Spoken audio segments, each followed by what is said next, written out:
So I showed you how we rewrite the query likelihood retrieval function into a form that looks like the formula on this slide after we make the assumption about smoothing the language model based on the collection language model. Now, if you look at this rewriting, it actually would give us two benefits.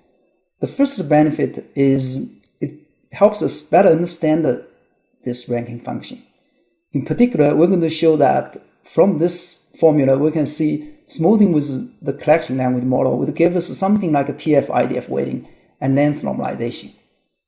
The second benefit is that it also allows us to compute the query likelihood more efficiently.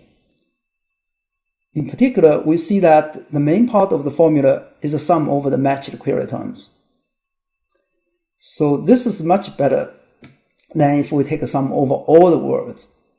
After we smooth the document language model, we essentially have non-zero probabilities for all the words. So this new form of the formula is much easier to score or to compute. It's also interesting to note that the last term here is actually independent of the document. Since our goal is to rank the documents for the same query, we can ignore this term for ranking because it's going to be the same for all the documents. Ignoring it wouldn't affect the order of the documents.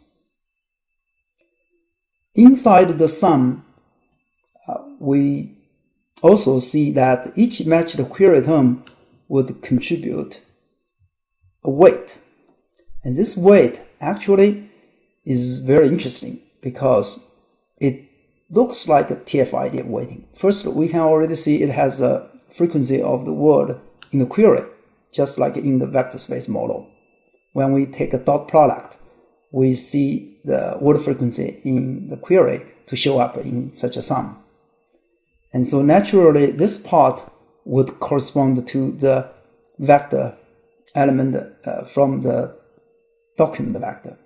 And here indeed, we can see it actually encodes a weight that has similar effect to TF-IDF weighting. Now I let you examine it. Can you see it? Can you see which part is capturing TF and which part is capturing IDF weighting? So if you want, you can pause the video to think more about it. So have you noticed that this P sub sin is related to the term frequency, in the sense that if a word occurs very frequently in the document, then the estimated probability here would tend to be larger. So this means this term is really doing something like a TF weighting. Now, have you also noticed that this term in the denominator is actually achieving the effect of IDF? Why? Because this is the popularity of the term in the collection. But it's in the denominator. So if the probability in the collection is larger, then the weight is actually smaller. And this means a popular term will actually have a smaller weight. And this is precisely what IDF weighting is doing. Only that we now have a different form of TF and IDF. Remember, IDF has a logarithm of document frequency. But here we have something different. But intuitively, it achieves a similar effect. Interestingly, we also have something related to the length normalization. Again, can you see which factor is related to the document length in this formula? Well, I just said that this term is related to IDF weighting, this collection probability. But it turns out that this term here is actually related to document length normalization.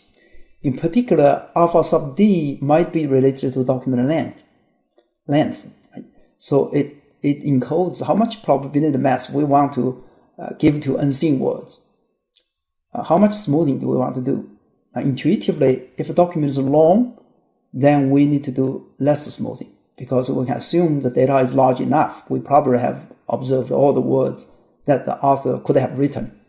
But if the document is short, then alpha sub d could be expected to be large. We need to do more smoothing. It's like that there are words that have not been written yet by the author. So this term appears to penalize long document in that the alpha sub d would tend to be larger than for a long document. But note that the alpha sub d also occurs here.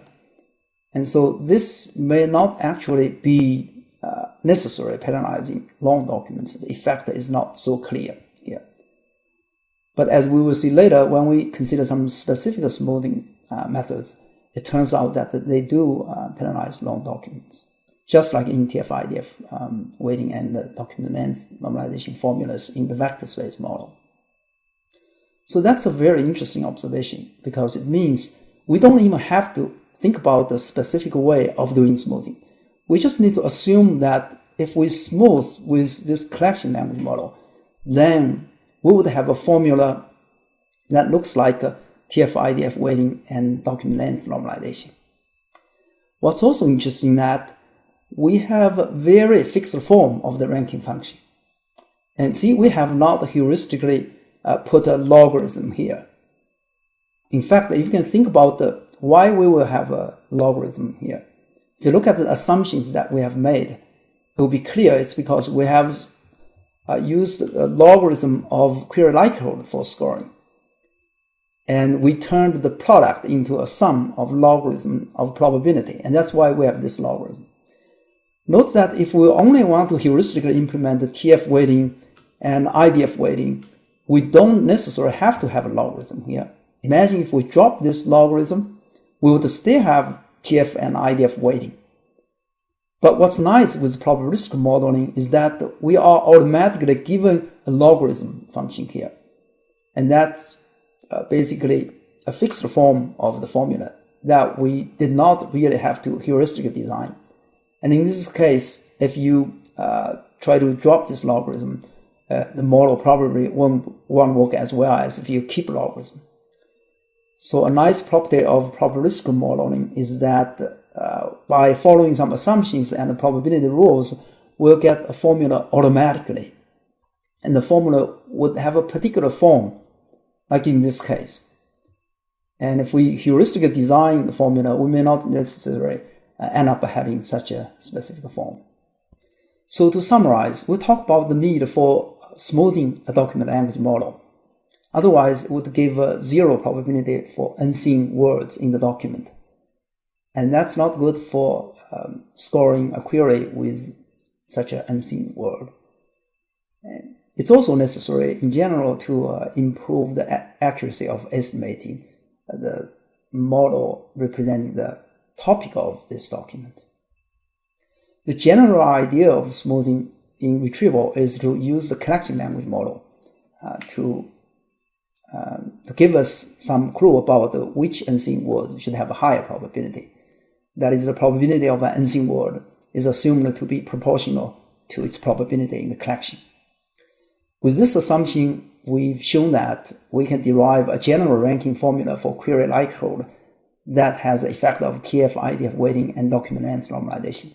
We also see that through some rewriting, the scoring of such a ranking function is primarily based on sum of weights on matched query terms, just like in the vector space model.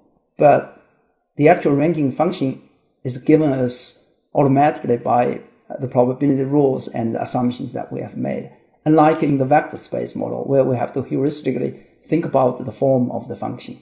However, we still need to address the question how exactly we should smooth a document language model, how exactly we should use the reference language model based on the collection to adjust the probability of the maximum likelihood estimator. And this is the topic of the next lecture.